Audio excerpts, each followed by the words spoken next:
Guys અમે આવી ગયા તો વાડી અને માહોલ ગરમ એવો એકદમ થઈ ગયો તો બાકાજી બોલાવતી તે ફટાફટ ને આપણા કાળી માસીનું આજે આપણે ચારવાનો વારો તો ખીલે બાંધી દીધા અને સાંજના સુરત દાદા પણ આથમી ગયા ને આપણે હવે ઘર તરફ નીકળવાનું મસ્ત મજાના ને જો આપણા કાળી માસી પણ કેદી દોરા થાય નક્કી નથી.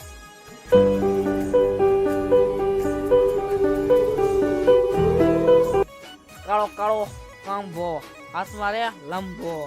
તો મિત્રો એની છોડી છે આપણે ધોરી માસી થઈ છે ને પણ એને આપણે પાડી દીધું ધોરી માસી વાનો દિશા.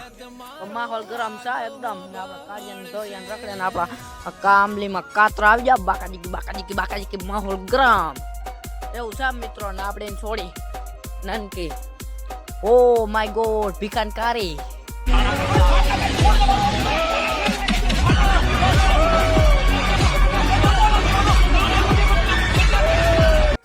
ભીખાનકારી સપોર્ટ કરજો થોડો. હા